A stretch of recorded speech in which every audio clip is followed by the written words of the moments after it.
Hello guys, welcome back to our channel circuit solution. तो guys आज हम forward topology के बारे में बात करेंगे। तो जो लास्ट वीडियो थी इसके अंदर हमने फ्लाईबैक टोपोलॉजी के बारे में देखा था। हमने देखा था कि बेसिकली आपकी कैसे फ्लाईबैक टोपोलॉजी हमारी काम करती है, क्या क्या उसके डिफरेंसेस है, क्या क्या उसके अंदर बेनिफिट्स हैं। तो वो सारी चीज़ें थी। तो आज हम फॉरवर्ड के बारे में बात करने वाले हैं। तो चलेगा इस बिना टाइम वेस्ट करे वीडियो को स्टार्ट करते हैं। तो यहाँ पर जो हमारी फॉरवर्ड एस है, forward S is an isolated switching power supply in which the energy transfer primary side to the secondary side. तो इसके अंदर होता क्या है कि हमारा जो प्राइमरी साइड में जो भी हमारा वोल्टेज इंड्यूस हुआ है, तो वो आपका म्यूचुअल इंडक्शन की हेल्प से आपका सेकेंडरी में एज इट इज हमारा ट्रांसफर हो जाता है of high frequency transformer while the main switching is of. जब हमारी मेन स्विचिंग इज ऑन, तो जब हमारी मेन स्विचिंग हैगी वो ऑन होती है, तो हमारे जो एज इट इज प्राइमरी के अंदर वोल्टेज जनरेट हुए हैं वो म्यूचुअल इंडक्शन की हेल्प से हमारे सेकेंडरी के अंदर आ जाते हैं और हमारा जो भी आगे का सर्किट है वो काम करने लगता है।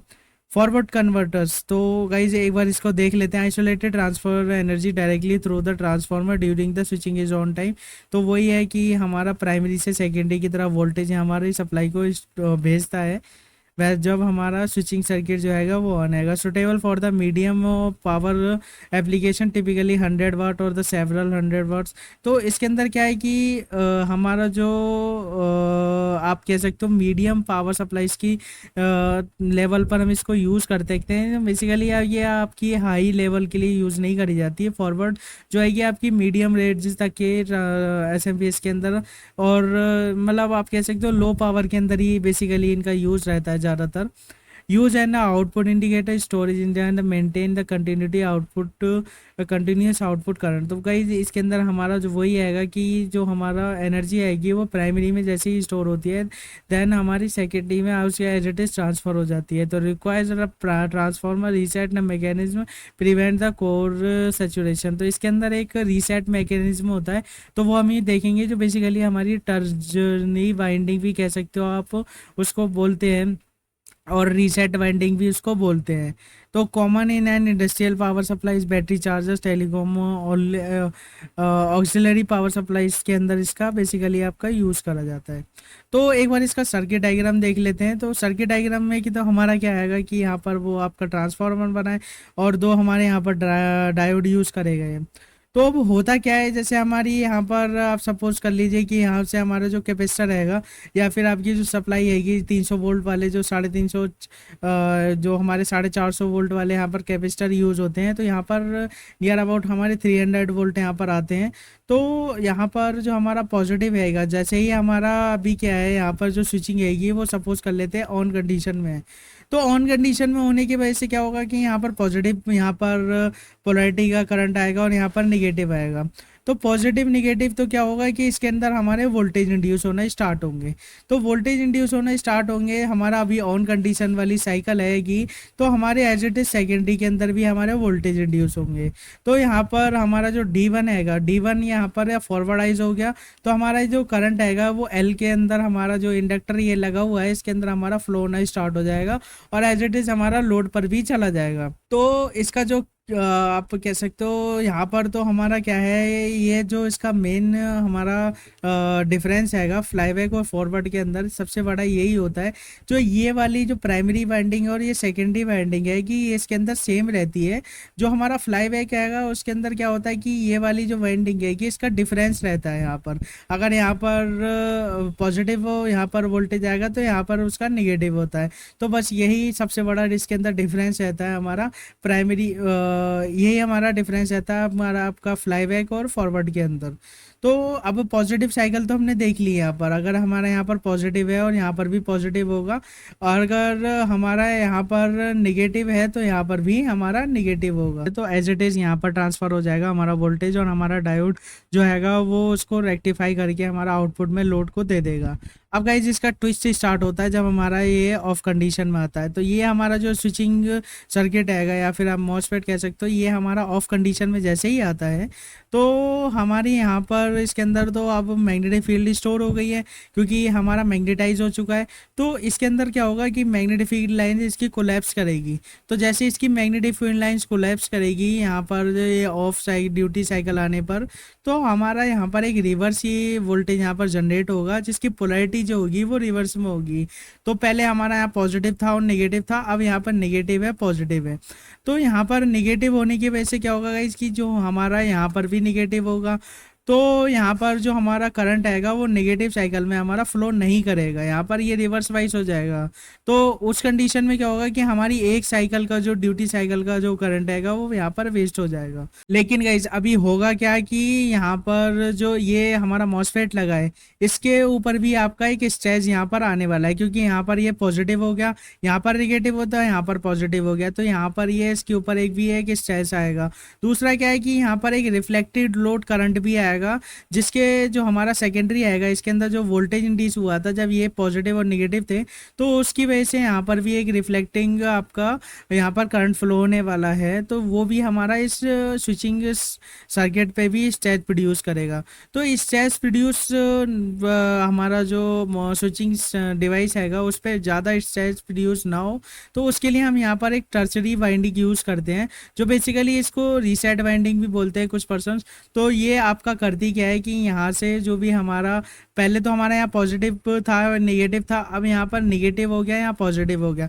तो यहाँ पर ये नेगेटिव होने की वजह से हमारा डायोड जाएगा वो फॉरवर्ड एज यहाँ पर हो जाता है, और हमारा जो एक्स्ट्रा वोल्टेज यहाँ से जो नेगेटिव स्टार्ट हुआ है तो यहाँ पर हमारा डायोड के थ्रू D3 के होते हुए हमारा नेगेटिव हो जाए। रीसेट वाइंडिंग की जो पोजीशन होती है वो इसके आपकी एंटी क्लॉकवाइज होती है, यानी कि अगर ये यहाँ पर पॉजिटिव होगा तो यहाँ पर भी पॉजिटिव होगा, यहाँ पर अगर निगेटिव होगा तो यहाँ पर भी नेगेटिव होगा। तो वो यहाँ पर जो पोलैरिटी है कि आप इन डॉट्स के ऊपर मैच करिए, तो अगर ये यहाँ पर पॉजिटिव है तो यहाँ पर भी ये पॉजिटिव होगा। तो अभी होगा क्या कि हमारा जैसे यहाँ पर नेगेटिव साइकिल आएगी तो यहाँ पर एक स्टेज जो प्रोड्यूस हो रहा था वो इस डायोड के थ्रू ये कॉइल के थ्रू होते हुए हमारा इस डायोड के अंदर चला जाएगा। तो जब हमारा पॉजिटिव साइकिल आ रहा है तो ये हमारी जो वाइंडिंग है कि इसका कोई रोल नहीं है, यहाँ पर कोई करंट हमारा फ्लो नहीं होगा।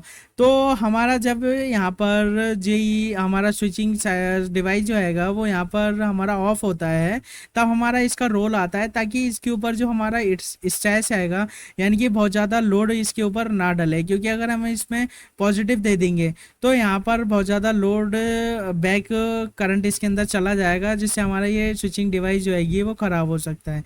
तो इसके अंदर जो हैगा वो गाइस आपका रीसेट करने के लिए स्नैपर सर्किट तो हम यूज़ नहीं करते, तो स्नैपर सर्किट के लिए यहाँ पर हम क्या करते हैं, यहाँ पर इस तरीके की आपकी रीसेट वाइंडिंग हम यहाँ पर यूज़ करते हैं। अब गाइस बात कर लेते हैं यहाँ पर सेकेंडरी वाइंडिंग की। तो सेकेंडरी वाइंडिंग में क्या होगा गाइस कि जब यहाँ पर पॉजिटिव हैगा तो हमारा बेसिक बिंदास यहाँ पर करंट फ्लो होने वाला है, और जैसे ही गाइस हमारा यहाँ पर निगेटिव होगा तो यहाँ पर होगा क्या कि जो हमारा आउटपुट हैगा वो किसके थ्रू आएगा, वो इस हमारे इंडक्टर के थ्रू आएगा। अभी क्या हो रहा था कि यहाँ पर जो नेगेटिव साइकिल थी हमारी वेस्ट हो रही थी, लेकिन यहाँ पर अगर हमने यहाँ पर इंडक्टर लगा देते हैं तो ये जैसे आपका पॉजिटिव आ रहा है तो पॉजिटिव यहाँ पर से जाएगी साइकिल और आपका लोड में आउटपुट मिलेगा। लेकिन गाइस अब जैसे यहाँ पर ऑफ हुआ, यहाँ पर ऑफ हुआ तो इस वाइंडिंग में तो कोई करंट नहीं होगा, तो इस वाइंडिंग में करंट नहीं होगा तो यहाँ पर क्या होगा, यहाँ पर नेगेटिव वोल्टेज होगा, तो यहाँ पर ये रिवर्स वाइज है, तो यहाँ से तो करंट फ्लो होने वाला नहीं है। तो अब यहाँ पर हमारा इस इंडक्टर के थ्रू यहाँ पर करंट फ्लो होगा, तो इसकी जो डायरेक्शन हैगी वो रिवर्स हो जाएगी, यानी कि यहाँ से नेगेटिव हो जाएगी और यहाँ से पॉजिटिव हो जाएगी, और हमारा ये आउटपुट में हमारा लोड को एज इट इज़ प्रोवाइड करता रहेगा। तो गाइज ये इसकी सिंपल सी वर्किंग थी, जिसके अंदर अभी हमने देखा कि हमारा कैसे एक हमारा जो फॉरवर्ड कन्वर्टर हैगा वो बेसिकली आपका काम करता है। तो इसके अंदर जो सबसे बड़ा डिफरेंस हैगा हमारा वो फ्लाईबैक के से ये हैगा कि फ्लाईबैक के में जो होता है वो हमारा ऐसे एक्स्ट्रा वाइंडिंग नहीं दी गई होती है, रीसेट वाइंडिंग हमारी यूज़ के अंदर यूज़ नहीं होती है, और जो इसके फेज़ होते हैं वो आउट ऑफ आपके फेज़ रहते हैं। यहाँ पर अगर हमारी प्राइमरी में पॉजिटिव वोल्ट जनरेट हो रहा है तो यहाँ पर प्राइमरी में पॉजिटिव नहीं होगा, यहाँ पर रिवर्स होगा, यहाँ पर नेगेटिव जनरेट होगा।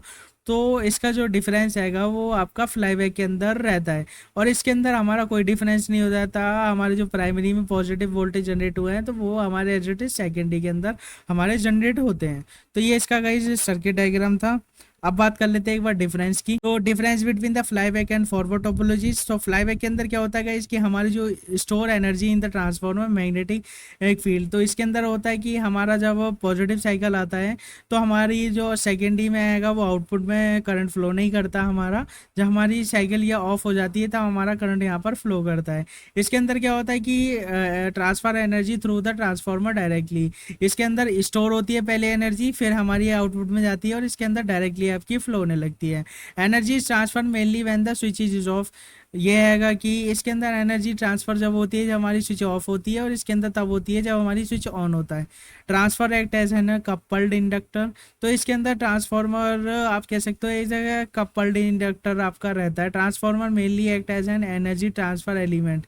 तो इसके अंदर क्या रहता है कि गाइज आपका जो ट्रांसफॉर्मर जो आपका as at coupled inductor use होता है हमारा फ्लाईबैक के अंदर, और हम कह सकते हो एनर्जी ट्रांसफॉर्मर आपका मेनली यूज़ होता है ट्रांसफॉर्मर में। अब दोनों का डिफरेंस यही है कि हमारा जो ट्रांसफॉर्मर है फ्लाईबैक में पहले एनर्जी को स्टोर करता है, फिर हमारा आउटपुट में वोल्टेज को देता है, लेकिन फॉरवर्ड में आपका as it is energy transfer हो जाती है। Usually does not need an separate output inductor.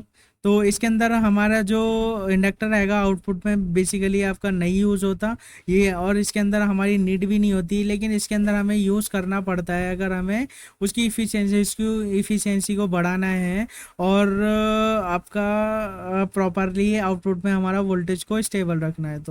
तो सिंपलर आ फ्यूअर कंपोनेंट्स, इसके अंदर आपकी कुछ ही कंपोनेंट लग के हमारा ये बन जाता है। More components are and more complex, तो इसके अंदर थोड़ा सा कॉम्प्लेक्सिटी ज़्यादा रहती है। Generally use to low to medium power, generally use to medium power और एप्लीकेशन। तो ये लो में भी हमारा यूज़ होता है, और ये मोस्टली आपका जो फॉरवर्ड एचएमपीएस रहेगा वो आपका मीडियम में ही यूज़ होता है। No separate transformer reset circuit usually sense require transformer reset prevent saturation. तो इसके अंदर क्या है कि आपका कोई जैसे रीसेट वाइंडिंग या फिर रीसेट सर्किट वगैरह यूज़ नहीं होता, इसके अंदर हमारा यूज़ होता है। तो common in the chargers and adapters, common in chargers and adapters इसके अंदर कॉमन आपके रहते हैं। Common in industrial higher power SMPS, तो हाई पावर एसएमपीएस के अंदर हम बेसिकली ये फॉरवर्ड टोपोलॉजी का यूज़ करते हैं। तो ये इसके थोड़े थे डिफरेंस थे जिसमें हमने देखा कि हमारा कैसे फ्लाईबैक जो हैगा वो फॉरवर्ड से हमारा थोड़ा सा अलग है। तो इसके अंदर अभी हमने फॉरवर्ड को कवर करा है कि हमारा जो फॉरवर्ड टोपोलॉजी है बेसिकली आपकी कैसे काम करती है। तो आगे की वीडियोस में हमारी जो पुश पुल आएगी और हमारी हाफ वेव रिवरेज जो टोपोलॉजी है उसको भी हम देखेंगे। तो चलिए गाइस मिलते हैं नेक्स्ट में, तब तक के लिए टेक केयर, गुड बाय।